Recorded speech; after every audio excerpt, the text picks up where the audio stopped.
Di ba nga po sabi sa Matthew 4:4, hindi lang po sa tinapay na bubuhay ang tao, kundi sa bawat salita na namumatawi sa bibig ng ating Panginoon. Ayun po ba ito? Sa ating mga puso. Hindi ko alam kung kailan po ulit ako makakabalik po dito. But let me take this chance, mga kapatid. Let me take this chance na patuloy hong i-remind ho tayo na katwiran at kabanalan ho ng Diyos. Hindi ka tinubos ng Diyos para manatiling mabuhay sa kasalanan at mali. Tinubos ka ng Diyos para bigyan ka ng buhay na matuwid, banal, kaaya-aya at kasiyasiya at pinagpalang buhay. That is the promise of God. That is the promise of God. Kaya ngayong oras ko nito, alin ka man dito sa babanggitin ko, nais kong itaas mo ang iyong mga kamay. Kung ikaw ay isang tao, mananampalataya, Kristiyano, na matagal ka nang nasa Panginoon, subalit alam mo na hindi mo na ibibigay yung buhay mo sa Diyos totally. Alam mo, hindi mo pa na ibibigay yung best mo sa Diyos. Or marahil isa kang dumadalo sa lugar na ito, subalit patuloy ka sa pamumuhay sa kasalanan. Or isa kang dumadalo at naririto, kabahagi ka ng iglesia na ito, at alipin ka pa rin ng kasalanan. Sinasabi ng Panginoon ngayon, gusto ka niyang palayain. At hindi yan ang kalooban ng Diyos sa buhay mo. Kung nabubuhay ka sa kahirapan, kawalan, lubog ka sa utang, hindi yan ang kalooban ng Diyos. Gusto kang palayain ng Panginoon. Kung hindi ka nagagamit sa gawain ng Panginoon, hindi ka lumalago, hindi ka nananalangin, hindi ka nagbabasa ng salita ng Diyos,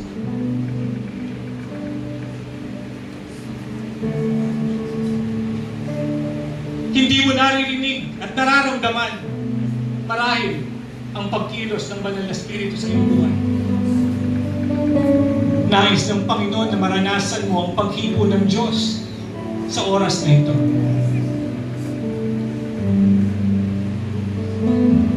Nais ng Panginoon na maging consistent po tayo.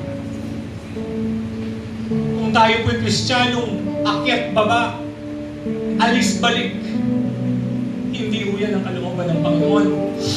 Gusto ng Diyos sa hirap, ginhawa, magpatuloy ho tayo. Sumunod ho tayo. Makinig ho tayo sa Diyos. Lalo-lalo na tayo ng mga leader na ginagamit ng Panginoon. Malaki ho ang responsibilidad ho natin. At malaki ang magiging paghusga po sa atin pagdating ng araw. Ayusin ho natin. Ayusin ho natin. Iayos po natin ang mga dapat iayos. Kung ikaw ay isang mananampalataya na mas nais mo pa, na mas mapalapit at nais mo pang mas gamitin ka pa mightily ng Diyos, kapatid, nais ng Panginoon na isuko mo ang iyong buhay at nais ng Panginoon, sige, itaas po natin ang ating mga kamay. Kung isa po kayo sa mga lamang dito,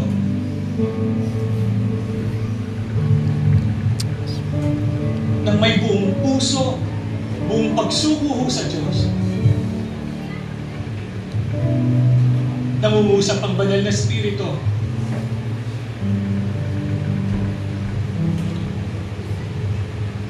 Mahal na mahal po tayo ng Panginoon. Amen? Amen. Ayaw po niya kahit isa man sa atin mapahamak. Kahit isa man sa pamilya mo, ayaw ng Diyos mapuntang impyerno. Tatandaan mo na niya. At kayo po ang gagamitin ng Diyos para ang pamilya ninyo ay makakilala sa Kanya. Una sa pananalangin, pangalawa sa pamumuhay bilang isang mabuting halimbawa sa kanila. Hallelujah, Jesus. Awitin po natin ang awitin po nito.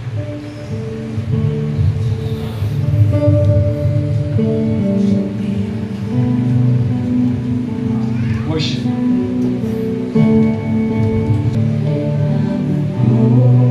Hallelujah, Jesus. Iyong pagsama kapangyarihan, ang puso ko'y umiibig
ka, sinasamba, minamahal kita.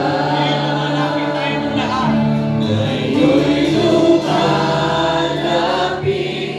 ang buhay ko'y sa'yo lang. Pagkain mo at ang tingin, halaman ang puso ko. Di maikukumpara ang buhay na namasdan ka. Sinasamba, minamahal kita.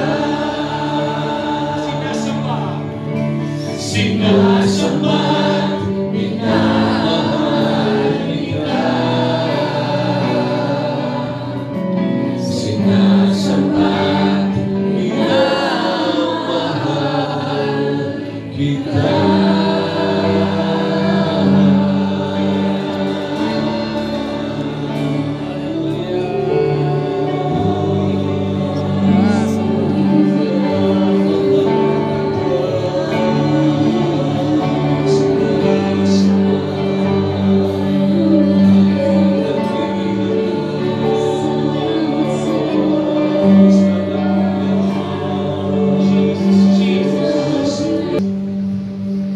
Napakabuti mo, Ama. Napakabuti niyo po, Banal na Espiritu, sa amin pong lahat. Lord, nais po namin maging tapat sa iyo. Ano man hong pagkukunwari sa aming mga puso, sa aming mga kaisipan, ano man hong mga kasalanan, karumihan, buhay, na hindi pa namin naisusuko po sa inyo. Aming Diyos, malaya ka po na makialam. Pakialaman niyo po yung buhay po namin. Gawin niyo po lahat, O Diyos. Huwag lang po kami mapahamak sa apoy ng impyerno. Gawin niyo po lahat, O Diyos. Alisin niyo po yung dapat alisin. Tanggalin niyo po lahat ng dapat tanggalin. Putulin niyo po lahat ng dapat putulin sa aming mga buhay na nagiging hadlang, nakakasira at nakakapagpalayo ng aming paglilingkod, ng aming pong relasyon po sa inyo. Dahil ang nais po namin, O Diyos, dumating po yung pagkakataon na kami po ay haharap dyan sa langit. Naladala-dala ang kabanalan ng aming Panginoong Jesus. Naharap po kami at pagbubuksan at maririnig po namin ang mga kataga, O Diyos, na welcome, my good and faithful servant.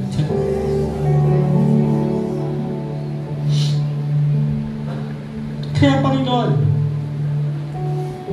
ano man po yung mga bagay na nananatili sa puso po namin, na alam po namin na hindi mo kalooban, aming Ama, punutin niyo po ito, O Diyos. Isinusuko po namin, nagpapakababa po kami, O Diyos. Yung iba ho marahil kapaguran sa buhay. Yung iba marahil kapaguran sa paglilingkod. Minsan naghahanap po kami ng affirmation. Minsan pagod po kami sa mga responsibilidad. Panginoon, salamat na lahat ng nabibigatan, pinapalapit mo pa sa iyo, Diyos. Lahat ng nahihirapan at nabibigat ang lubha, you want them to come. You want them to come. At lahat po na nagtitiwala, salamat, O Diyos, that you will renew their strength. Lumakad man ng lumakad, tumakbo man ng tumakbo, lumipad man ng lumipad, hindi mapapagod. Dahil lagi mong i-renew ang pagpapanibaguhing lakas. Kaya Panginoon, aming Ama, Banal na Espiritu,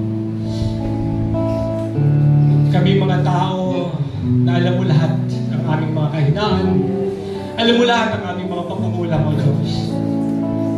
That's why the more that we need you, the more that we need to pray, the more that we need to seek your face, your presence, and your word, O God. Dahil kailangan namin ng lakas na nagmumula po sa inyo. Salamat dakilang Diyos, at inihiling po namin na maranasan ka bawat araw, bawat oras, bawat minuto ng buhay po namin, Panginoon. Bigay po kami ng lakas, ng tapak, ng tibay, kagalakan at kapayapaan na nagmumula po sa inyo, Panginoon. Maging asin at ilaw po kami. Maging tapat po kami, O Diyos, sa pagsunod po namin sa iyo, God. Magsunod po kami pagdating ng araw. Tulad po ni Pablo, na masasabi po namin sa mga huling hininga po namin, O Diyos, I have fought a good fight. I have finished the race. Naging mabuti ang aking pakikibaka. Nakipagbaka ako ng mabuting pananampalataya. At haharap po kami sa inyo, punong-puno ng kababaan at pag-aalay ng buhay po na pinagkatiwala po sa amin. Salamat po. Mahal na po namin. Sabihin po natin lahat, I love you, Jesus. I love you, Jesus. I love you, Holy Spirit. Palakpakan po natin ang ating Panginoon. Thank you, Jesus. Thank you, Lord. Bawat isa sa napakinig ng ating mga salita. Amen po ba daw? Amen. Bago po tayo magsimula, dahil nabusog naman tayo, hindi man physically, but spiritually. Di ba nga po sabi sa Matthew 4:4, na hindi lang po sa tinapay na bubuhay ang tao, kundi sa bawat salita na namumatawi sa bibig ng ating Panginoon. Amen po ba daw? Amen. So dapat po ba tayo magbalik tayo ng papuri sa ating Panginoon? Pero mga tao, ito, share ko lang po sa inyo na kahit sabihin po natin, nag-isimba man po tayo, nagka-church man po tayo sa ating gawain. Parang yun na po yung way natin para magbalik ng papuri sa Diyos. Which is pwede, yun naman po talaga. Pero, ang pinaka-way, di ba nga po sa amin, 10% po ng income na kinikita natin is dapat ibabalik natin sa ating Panginoon. Amen po ba doon? 10% po ba ang binibigay natin? Baka po minsan 1%, minsan wala pa nga po, di ba? Pero ang unang naman po yung presensya ng ating Panginoon is, ano po ba? Kahit nandun po yung presensya ng ating Panginoon is, welcome na welcome po rin tayo sa kanya, kahit wala tayong binibigay. Basta yung puso natin is bukas, yung puso natin is, siya yung sentro ng puso natin. Amen po ba doon? Is, welcome na welcome tayo sa kanya. Sige po tayo po natin tumayo at sagulit naman yan.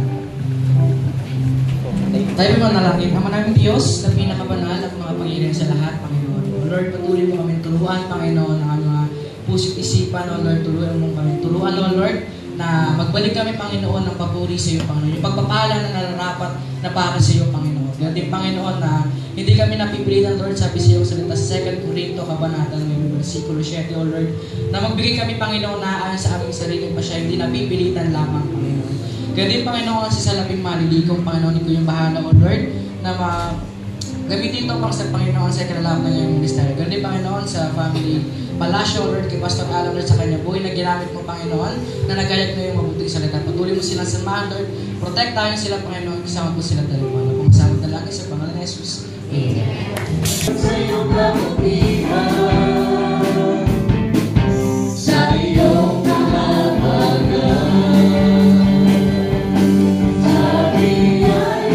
Nagpapasalamat sa katagumpayan kayo sa nagaway ito. Pagkakulong Panginoon, lingkod na ginamit si Pastor Alan, kasama ng kanyang mga pamilya. Nandun Panginoon, ang pag-iingat mo, proteksyon